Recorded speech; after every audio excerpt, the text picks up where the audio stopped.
Denzel Washington. With 2 Academy Award wins and 3 nominations, this handsome screen hunk makes stardom look easy. But in reality, success has come after years of hard work and consistent, admirable humility. I wasn't looking to become in any group of male stars or anything like that. I was looking to become the best actor that I could be. I felt that if I continued to do that, then the other things, if I need them at all, would come.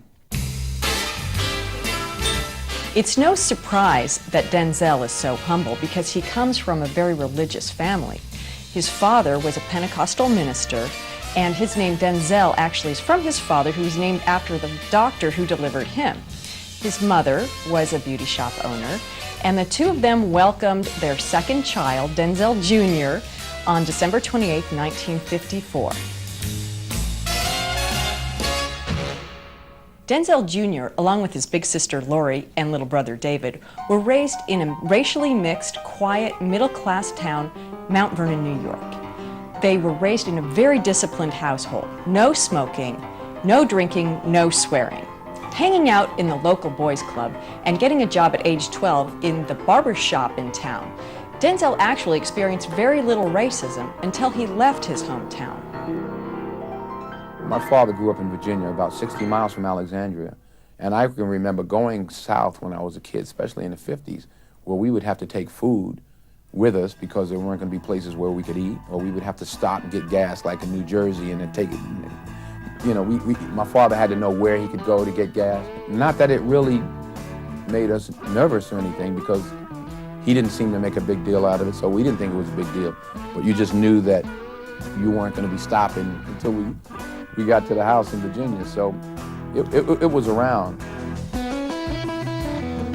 When Denzel was 14, the family harmony was shattered by divorce. In order to keep her angry son on track, Denzel's mother scraped together the money to send him to a private prep school. And although he did better in sports than academics, he finally got accepted to Fordham University. Denzel amazed his drama teacher and the audiences at Fordham University with his brilliant performances. His drama teacher was so impressed, in fact, that he invited a number of talent agencies, and it wasn't long before the William Morris Agency snapped him up. In 1977, Denzel was cast in Wilma, a TV movie about a black woman athlete who was competing in the Olympics. He had a little trouble at first adjusting to performing in front of a camera instead of a live audience where he could absorb their energy and send it right back.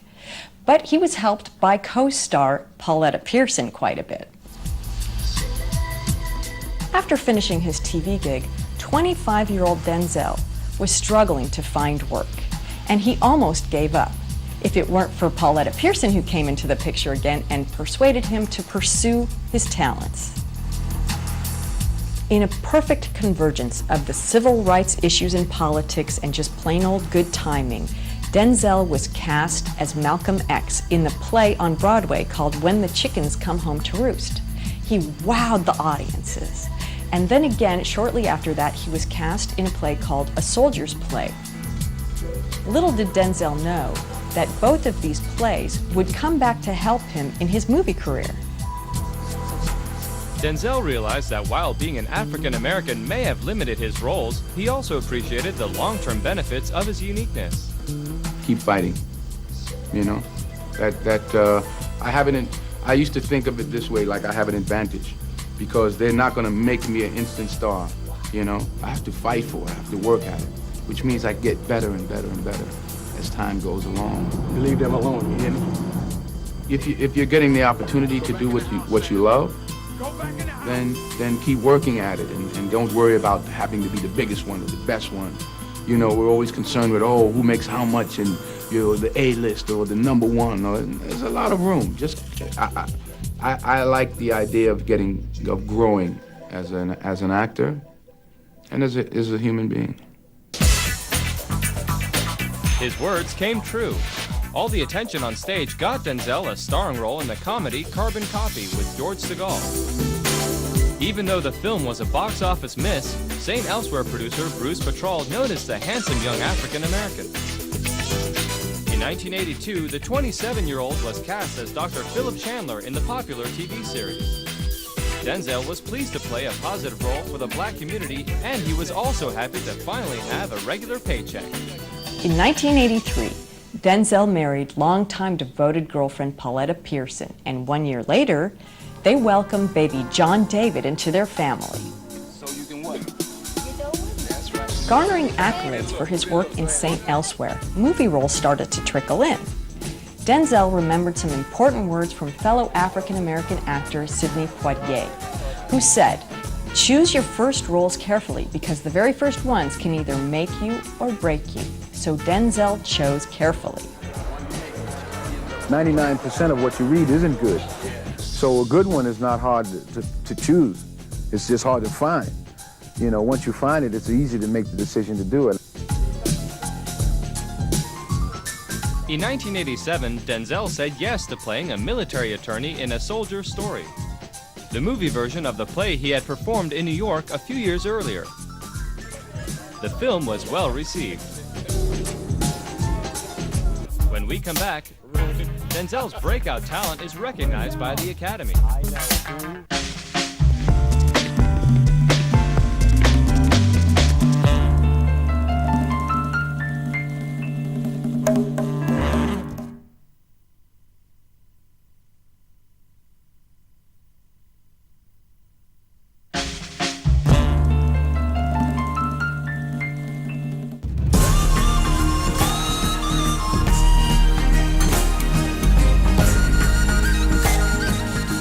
That same year, Denzel made another excellent choice by playing the South African activist Steve Biko in the biographical film Cry Freedom. Denzel was nominated for his first Academy Award for Best Actor in a Supporting Role. It means that your peers appreciate what you're doing, you know, and they respect your craft, and at a particular moment they're saying, you know, we respect and we appreciate what you're doing.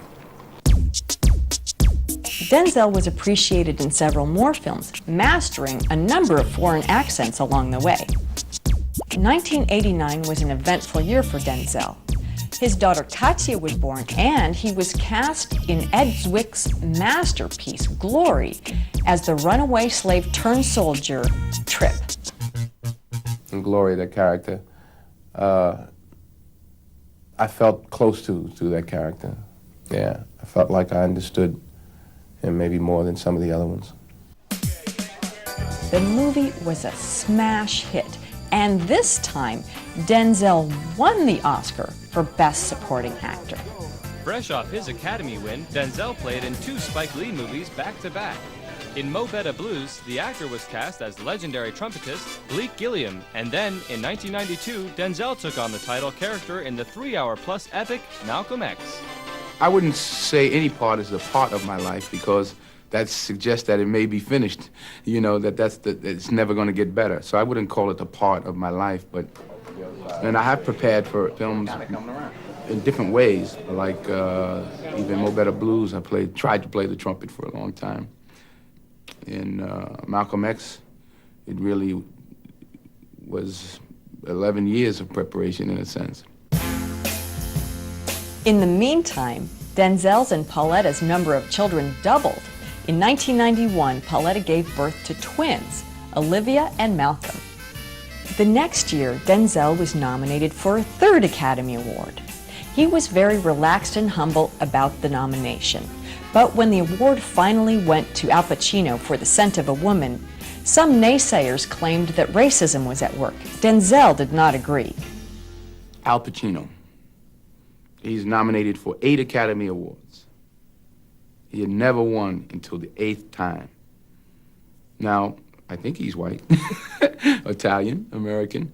So what does he say? Does he say, oh, is it racism, or oh, is that, you know, is he not exceptional? To me, he's an exceptional actor. But he lost 7 times until the 8th time. They only give out 4 awards, 2 actor, 2 supporting actor, out of all of the films. So it's very difficult to win. in 75 years, maybe, what, 280, 300 people have won. So maybe in that regard, yes, it's exceptional, but I think that any really fine performance, good performance, has a chance. Denzel's fine performances continued. After a few lighthearted roles, he took on the role of an investigative journalist in The Pelican Brief. The hardworking actor did his homework. I worked with the Washington Post. I did my research with them down in D.C., and I found them to be obsessed with the work. But most of them I found, I think, people are of integrity, and so I tried to instill that in the character. Working on The Pelican Brief had a few obvious attractions. To work with Julia Roberts, when I read the screenplay, I knew right away, because I could read it, and it felt like 20 minutes. I couldn't wait to get to the next page, so that's always a good sign to me. And then also to work with, I think, one of the great directors in IBIKUNLE. With all it had going for it, Denzel knew the movie was going to be a hit. Yes, I've made conscious choices, certain films that I knew were going to be commercial films, like The Pelican Brief. I mean, that wasn't a labor of love necessarily, because you knew you had these elements. You had a John Grisham novel that everybody goes to read his novels, and you had Julia Roberts, who hadn't made a picture in 2 or 3 years. There's a lot of anticipation. It wasn't hard for me to figure out that this had a lot of momentum going into it. Denzel was right. Pelican Brief was a smash hit, earning upwards of $100 million. It gave him the courage to jump headfirst into Philadelphia. It was 1993. It was not at all a sure thing, because this movie was grappling with issues America was not yet comfortable with, such as homosexuality and AIDS. A film like Philadelphia was a labor of love. We thought we'd make a fine film and hopefully people would come, but we had no idea that we'd make over $200 million around the world. In 1995, Denzel starred in Crimson Tide with Gene Hackman. The dazzling actor had another colossal hit on his hands, earning almost $19 million on its first weekend. There really hasn't been a film, other than maybe like Eddie Murphy movies, where there was an African American in the lead and they spent $50 million. So there was something riding on it, you know. I felt a little, not pressure, but it would go through my mind that if this didn't do well, it would be hard to, it would be that much harder the next go round. In 1995, Denzel was exhausted by his non-stop performances. It was time for a vacation. The Washingtons packed up and set off for Africa. President Nelson Mandela welcomed the family to South Africa, where he and his countrymen continued to appreciate Denzel's role in the 1987 movie Cry Freedom, which brought worldwide attention to the evils of apartheid.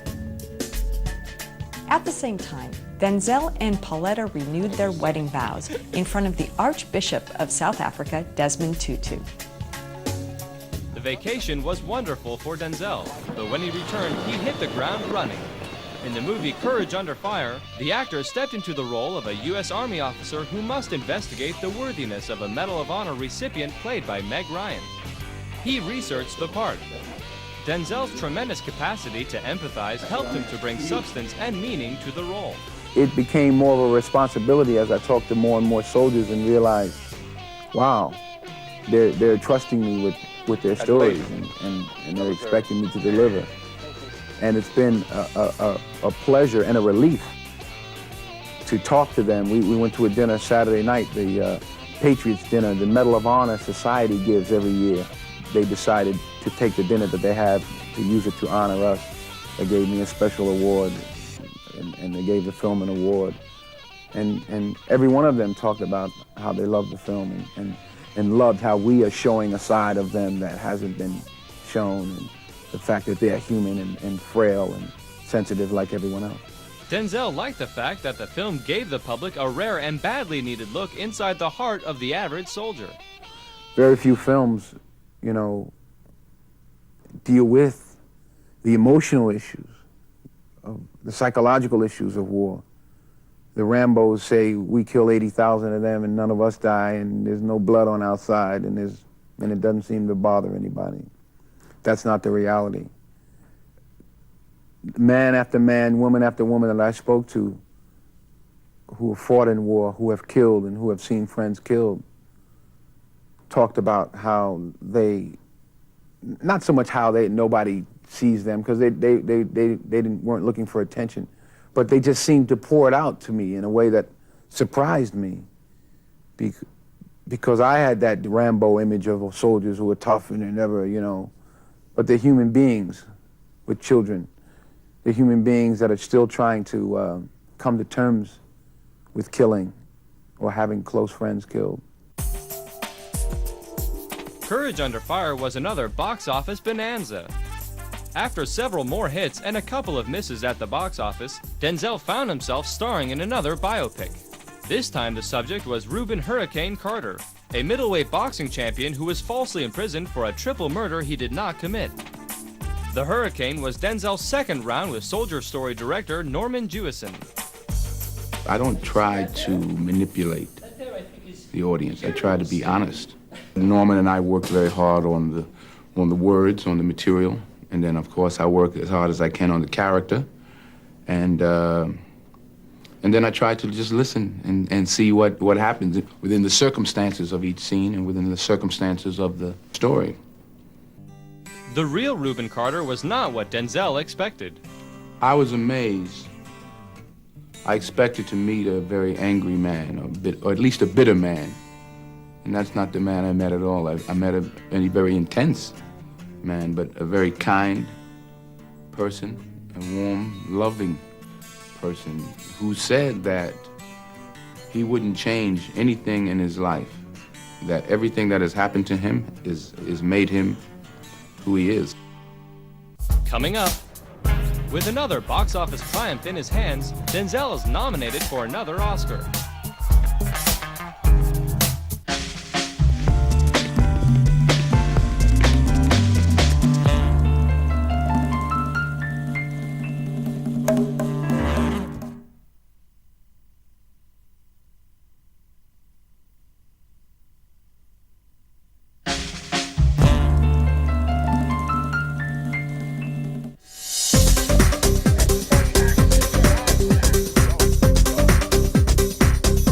You cannot get it. I don't worry about it too much.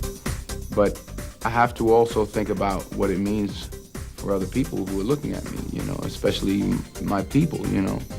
I know a lot of them really look up to me. I remember the other night, this woman said, "Oh, I know you're so nervous. I'm so worried for you." I'm like, "I'm not nervous." I said, "You're nervous." She said, "Yeah, because I just want you to win so much." And I didn't, you know, it didn't dawn on me that other people have these feelings about it, and it does represent something to the African American community. So hopefully I can make them happy. Denzel made them happy with a Golden Globe win for his lead role in Hurricane instead. The real Hurricane, Reuben Carter, attended the ceremony with Denzel. You know, he's been through a lot. And I would say to him all the time, I said, "Man, just enjoy yourself, you know, have fun, enjoy this ride, you know, and you're talking to the media and the limousines and they're flying you around." I said, "Just have a good time, you deserve it." He lost 20 years of his life, you know, and you can't replace that, but, you know, you can enjoy what you have left, so. In 2000, Denzel starred in the racially charged high school football movie, Remember the Titans. He drew from his own personal experience to fill out the true life character. You know, I think a part of it for me too was just getting a chance to coach, because I've been coaching, you know, kids for most of my life, and to make a movie where I was playing the coach, I was like, ooh, I do kind of like that, you know. But it had as much to do with those smaller kind of things like that, and the fact that it was Jerry Bruckheimer who I really believe in as a filmmaker, as a producer, and we've had success before. So when he asked me, I couldn't refuse him. For all of his career so far, Denzel had always played good guys. He felt a certain responsibility to the African American community to be a good role model. But he was also ready to try something new. You know, variety is the spice of life, as they say. I'm always looking to do something different. You know, for many years, I sat in a chair like this, and people would say, when are you going to play the bad guy? You know, you're scared to play. He's always goody two-shoes. And I said, all right, I got something for you. I don't know what they're saying now, but I think I did a pretty good bad guy. In 2001, Denzel was cast as Detective Alonzo Harris in a crime thriller called Training Day.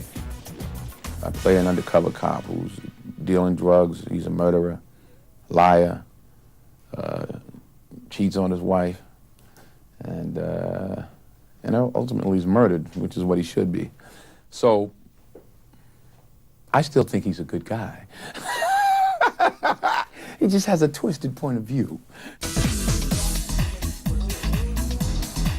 The movie was a resounding success.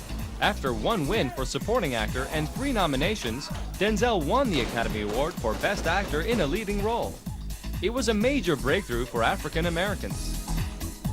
Before he won, Denzel knew it would be one of the major themes he would bring up in his acceptance speech. I think about